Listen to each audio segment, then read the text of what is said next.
ये नाउम्मीदी का पुरंदा है और शुक्र तो इस बात का है कि इंसान इसमें भी जिंदा है इस समय। देखो, बजट दिल्ली के कागजों में उनको ठीक लगता होगा, लेकिन ग्रामीण पृष्ठभूमि पे ठीक नहीं। मैं इस बजट को बस एक टाइटल दूंगी कि वो है प्रधानमंत्री सरकार बचाओ योजना। ये तो कुर्सी बचाओ बजट है। उनको कुर्सी बचाने के लिए जो पार्टी को लिए कुर्सी बचाते हैं उनके लिए बजट। आम पब्लिक चैनल में मैं आफाक अहमद मंसूरी आपका स्वागत करता हूं। आइए आपको ले चलते हैं खबरों की दुनिया में। केंद्रीय वित्त मंत्री निर्मला सीतारमण ने मोदी सरकार 3.0 का पहला बजट आज संसद में पेश किया। इस बजट में किसानों से लेकर युवाओं और महिलाओं पर फोकस किया गया है। प्रधानमंत्री नरेंद्र मोदी समेत तमाम बीजेपी नेताओं ने बजट का स्वागत किया और इसे अभूतपूर्व बजट बताया। तो वहीं विपक्ष के सुर बजट पर अलग दिखे। लोकसभा में नेता विपक्ष और कांग्रेस सांसद राहुल गांधी ने इस बजट को कुर्सी बचाओ बजट करार दिया। वहीं समाजवादी पार्टी प्रमुख अखिलेश यादव ने इस बजट को निराशाजनक बजट बताया। बजट पर विपक्ष के नेताओं ने क्या प्रतिक्रिया दी, आइए बताते हैं। कांग्रेस सांसद राहुल गांधी ने बजट के बाद एक्स पर पोस्ट करते हुए इसे कुर्सी बचाओ बजट बताया। उन्होंने कहा, बजट के जरिए सहयोगियों को खुश करने की कोशिश की गई, जबकि अन्य राज्यों की कीमत पर उनसे खोखले वादे किए। राहुल ने आगे कहा कि बजट के जरिए मित्रों को खुश किया गया, अडानी अंबानी को फायदा, लेकिन आम भारतीयों को कोई राहत नहीं। उन्होंने तीसरा पॉइंट कॉपी और पेस्ट बताया। उनका कहना है कि ये बजट कांग्रेस के घोषणा पत्र और पिछले बजट का कॉपी पेस्ट है। वहीं समाजवादी पार्टी प्रमुख अखिलेश यादव ने केंद्रीय बजट पर कहा, जब तक किसान और नौजवानों की पक्की नौकरी का इंतजाम नहीं होगा, तब तक जनता को कोई बड़ा लाभ नहीं पहुंचेगा। अगर हम उत्तर प्रदेश को देखें तो निवेश की स्थिति क्या है। इनके जो प्रोजेक्ट चल रहे हैं वो कभी समय पर पूरे नहीं हुए। अच्छी बात है कि बिहार और आंध्र प्रदेश को विशेष योजनाओं से जोड़ा गया है, लेकिन उत्तर प्रदेश जैसा राज्य जो प्रधानमंत्री देता है, क्या वहां के किसानों के लिए बजट में कुछ है? बजट को लेकर कांग्रेस अध्यक्ष मल्लिकार्जुन खड़गे ने सरकार पर निशाना साधा। उन्होंने कहा, कांग्रेस के न्याय के एजेंडे को ठीक तरह से कॉपी भी नहीं कर पाया। मोदी सरकार का नकलची बजट। मोदी सरकार का बजट अपने गठबंधन के साथियों को ठगने के लिए आधी अधूरी रेवड़ियां बांट रहा है ताकि एनडीए बची रहे। ये देश की तरक्की का बजट नहीं, मोदी सरकार बचाओ बजट है। केंद्रीय बजट के बाद शिवसेना सांसद प्रियंका चतुर्वेदी ने कहा, मुझे लगता है कि इस बजट को प्रधानमंत्री सरकार बचाओ योजना कहा जाना चाहिए, क्योंकि उन्हें एहसास हो गया है कि अगर वे अगले 5 वर्षों के लिए इस सरकार को बचाना चाहते हैं तो उन्हें अपने गठबंधन सहयोगियों की खुशी की आवश्यकता होगी। बिहार और आंध्र प्रदेश को विशेष दर्जा देने से इनकार करने के बाद उन्होंने उन्हें धन दिया है। महाराष्ट्र को केंद्र द्वारा नजरअंदाज किया जा रहा है। ये एक ऐसा राज्य बन गया है जहां आप लगातार पैसे लेते रहते हैं। कांग्रेस सांसद शशि थरूर ने केंद्रीय बजट पर कहा, ये एक ऐसा निराशाजनक बजट है।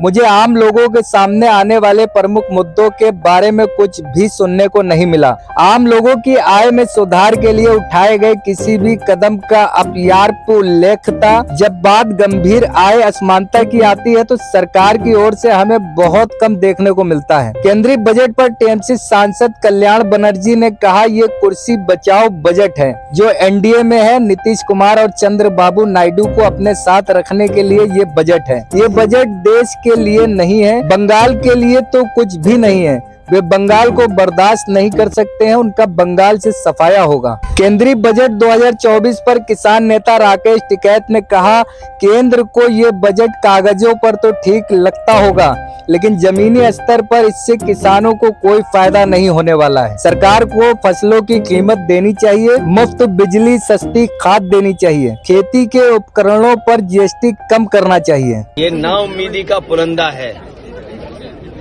और शुक्र तो इस बात का है कि इंसान इसमें भी जिंदा है इस समय। अशोक भाई को पकड़ना भाई। जो सवाल पहले थे, महंगाई, बेरोजगारी और जो सपने दिखाए गए थे बड़े बड़े, अगर हम यूपी का ही देख लें तो निवेश की हालत क्या रही होगी। और जो बातें आंकड़ों के हिसाब से बड़ी बड़ी कही जाती हैं, जो इनके प्रोजेक्ट चल रहे होंगे, वो प्रोजेक्ट कोई समय पर पूरा नहीं हुआ है इनका।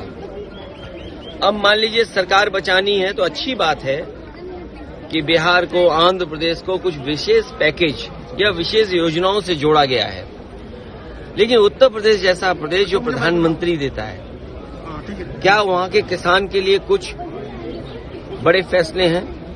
किसान की फसल की पैदावार, उसकी कीमत के लिए क्या कोई इंतजाम है? कहने को तो याद होगा आप सबको कि पिछली बार कहा था कि मंडी और एग्रीकल्चर इंफ्रास्ट्रक्चर के लिए स्ट्रेंथन करने के लिए लाखों करोड़ रुपए हैं। अगर वो इंफ्रास्ट्रक्चर स्ट्रेंथन हुआ था तो इसका मतलब किसान की आय दोगुनी होनी चाहिए या किसान की आय बढ़नी चाहिए थी, वो तो नहीं बढ़ी। तो किसान के साथ संकट पैदा किया इन्होंने। बेरोजगारी इन्होंने बढ़ाई है। 10 साल में जो इतनी बेरोजगारी बढ़ गई उसको कैसे कम करें, और वो भी आधी अधूरी नौकरी से। आप 2 साल की, 1 साल की या कुछ ट्रेनिंग करा करके नौकरी या रोजगार का सपना दिखा रहे हैं। देश का नौजवान अपना भविष्य बनाने के लिए पक्की नौकरी चाहता है, और फिर जो आधी अधूरी नौकरी है, क्या उसमें आरक्षण होगा? लेकिन सरकार तो पीठ थपथपा रही है कि 10 लाख से 20 लाख मुद्रा लोन कर दिया और युवाओं के लिए इंटर्नशिप। मैं आपसे कह रहा हूं कि इंटर्नशिप परमानेंट नौकरी नहीं है। मैं इस बजट को बस एक टाइटल दूंगी कि वो है प्रधानमंत्री सरकार बचाओ योजना।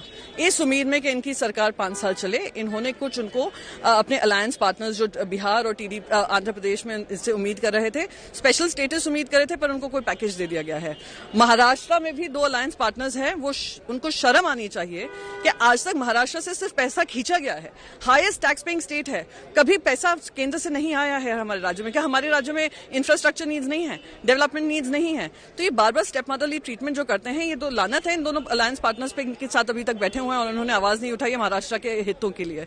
तो ये और जो बाकी सारा जो भी है इर्द गिर्द जो भी उन्होंने अनाउंसमेंट किए हैं, वो सिर्फ sound pleasing but on ground not help. देखो, बजट दिल्ली के कागजों में उनको ठीक लगता होगा, लेकिन ग्रामीण पृष्ठभूमि पे ठीक नहीं है। इसका ज्यादा लाभ किसानों को नहीं होगा, कंपनियों को जरूर लाभ होगा।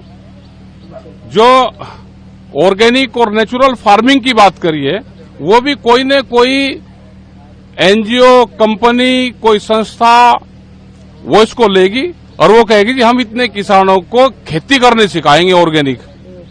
ये आएगा, उस पर पैसा चला जाएगा। वो इसका ये देखना कि किस मद में पैसा जाएगा। डायरेक्ट किसानों को लाभ देना है तो उसकी फसलों की कीमतें देनी पड़ेगी, उसके लिए प्रावधान करना पड़ेगा। आप उसको पानी फ्री दे दो तो सीधा लाभ किसानों को मिलेगा। आप उसको सस्ता फर्टिलाइजर दे दो, दवाइयां दे दो। क्या जितने इक्विपमेंट एग्रीकल्चर में लगते हैं उस पर जीएसटी नहीं है? आप उसको फ्री कर दो तो इक्विपमेंट कुछ सस्ते हो जाएंगे। तो ये सारी चीजें हैं। आप सोलार पे दो, आप बिजली पे आप दो। एग्रीकल्चर ग्रामीण, उसमें पूरा जो अगर भूमिहीन किसान है वो भी एग्रीकल्चर में ही आता है। आपने उसके लिए क्या सुविधा करी? जो दूध उत्पादन करने वाले किसान हमारी महिलाएं, माताएं हैं, वे भूमिहीन हैं, उनके पास में जमीन भी नहीं है, लेकिन वो दूध का उत्पादन करती है। उसके लिए क्या किया बजट में? 20 रुपए किलो दूध के रेट कम हो गए 1 साल में। सबसे ज्यादा हालात तो उनकी खराब है। जो कारखानों में काम करते हैं लेबर, उसका क्या करा? आपने हेल्थ पे क्या किया? ग्रामीण हेल्थ पे कोई योजनाएं हैं? एजुकेशन आप उनको फ्री दे दो, उन पे काम करना चाहिए। एजुकेशन जो दिल्ली की एजुकेशन है, आप वो करो ना गांव में भी। वित्त मंत्री सीतारमण जी कहेंगे नेचुरल फार्मिंग को बढ़ावा दिया जाएगा। ग्राम पंचायत अगर योजना लागू करना चाहेंगे तो बढ़ावा मैं बता दो कि कोई न कोई एनजीओ, कंपनी आएगी, वो पैसे लेगी, वो कहेगी कि मैं नेचुरल फार्मिंग किसानों को सिखाऊंगी। वे 100 किसानों को बुलवाएंगे, उनका बजट लेंगे, उनको बताएंगे कि आप इसमें गोबर की खाद गिरो, ये गिरो। ये तो किसान कर ही रहा। आप उसकी अलग से मार्केटिंग आप अगर दे दोगे, उसकी अलग मार्केट दे दो उसकी, तो किसान तो नेचुरल फार्मिंग कुछ किसान कर रहे हैं। राज्य के साथ साझेदारी करके केंद्र सरकार डिजिटल इंफ्रास्ट्रक्चर बढ़ाने का काम करेगी, जिससे किसानों को। हमने तो कहा कि डिजिटल बढ़ाओ ना, हमें किसानों को डिजिटल कैंपेन से जोड़ दो।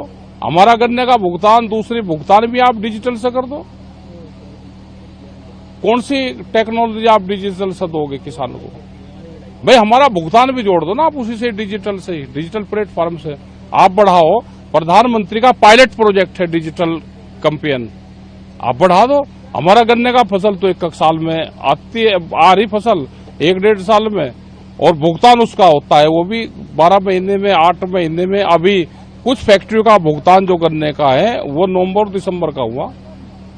कृषि और से जुड़े सेक्टरों को 1.52 लाख रुपए का प्रावधान दिया गया, ये कारगर साबित हो कृषि में? अब कृषि में बहुत से सेक्टर आएंगे, आप कौन से सेक्टर में कितना फंड दोगे? आप कल तो ये भी कहोगे कि पुलिस को हमने इतना फंड दे दिया, उसकी तनख्वाह दे रहे हम। ये जो सेक्टरों में पैसे देने की बात करी, इसको डिफाइन करना पड़ेगा कि किस सेक्टर में कितना जा रहा है और वो कहां लग रहा है। आप भाव देने की बात नहीं करते, सारी बात करते हो भाई एमएसपी गारंटी कानून दे दो। आप ये तो कहो कि हम सब फसलें हम खरीद देंगे, उसका नुकसान होगा तो हम भरपाई सरकार करेगी, उसकी कुछ नहीं कर रही। अभी बाढ़ आई, पूरा हमारा उत्तर प्रदेश और बिहार बहुत हिस्से बाढ़ से प्रभावित हुए, क्या उन किसानों को लाभ मिल रहा है? नुकसान की कोई भरपाई हो रही है? वो नहीं हो पा रही है। सरकार 25 फसलों के लिए 109 किस्में की लॉन्च कर रही है, नई किस्में लेकर आ रही। जिस तरह से क्लाइमेट चेंज हो रहा है वो उनका ठीक है कि उस तरह की फसलें सरकारें लेकर आ रही है, लेकिन उसमें जेनेटिकली मॉडिफाइड सीड नहीं होनी चाहिए, जीएम सीड उसमें नहीं होने चाहिए। फसलें तो हमारे वैज्ञानिक है जो रिसर्च सेंटर है, क्या उसको फंड लोकेट किया है, उस पर कितना फंड जाएगा, उसके धीरे धीरे फंड काट रहे हैं ये सारे। क्या बाहर से किस्म लेके यहां पर आएंगे? क्या वे हार्मफुल तो नहीं है? क्या वे मानव शरीर के लिए हानिकारक तो नहीं है? तो इन सब चीजों पे ध्यान हमको करना पड़ेगा। अंडरवेलमिंग कहूँगा अंग्रेजी में, कि बहुत सारी चीज़ कर सकते थे जो नहीं किए। घर में अगर आप देखेंगे कि क्या क्या हम सुन पाए, मनरेगा का नाम भी नहीं सुना, पब्लिक हेल्थ के बारे में, हमारे स्वास्थ्य के बारे में कुछ नहीं सुन पाए, शिक्षा के बारे में कुछ नहीं सुन पाए, और हमारे जो आम आदमी के साथ जो अन्याय किया हुआ है, क्योंकि उनकी इनकम तो नीचे नहीं हो जा रहे हैं। मेरे ख्याल में करीब 60% हमारे पब्लिक के आय कम हो गए हैं इस 10 साल में। उनके लिए क्या करें? सर, शेयर बाजार में बड़ी गिरावट है इस बजट के बाद, इसको कैसे आप देखते हैं? यही है सरकार। अभी देखिए, अमीरों के लिए अमीरों को खुश करते हुए 10 साल बीते और आज इस बार किसी को नहीं कुछ किया। सर, आंध्रा और बिहार पर जो विशेष फोकस है, इसको आप कैसे देखते हैं? वो तो आपको मालूम है, इनके राजनीतिक काम के लिए बिहार का नाम मेरे ख्याल में 10-12 बार सुनना पड़ा जी। आंध्र प्रदेश 5-6 बार, शायद आंध्र लोग भी मांगेंगे कि और हमारा। अरे ये तो कुर्सी बचाओ बजट है। उनको कुर्सी बचाने के लिए जो पार्टी को लिए कुर्सी बचाते हैं उनके लिए बजट है। एनडीए वाला जो है उसका साथ नीतीश कुमार और आंध्र प्रदेश का, उनको सेव करने के लिए, उनको पास में रखने के लिए इसका बजट है। ये इंडिया का बजट नहीं है, देश के लिए बजट नहीं है। वो लोग बंगाल का तो खुशी नहीं दिया है। बंगाली को वो लोग देखने नहीं सकता है, बंगाल को वो लोग देखने नहीं सकता है। They can't tolerate Bengalis, they can't tolerate Bengal people. वो साफ हो जाएगा बीजेपी में। अगर आपने हमारे चैनल को सब्सक्राइब नहीं किया है तो आम पब्लिक चैनल को सब्सक्राइब कीजिए और हाँ, बेल आइकन जरूर दबाइए।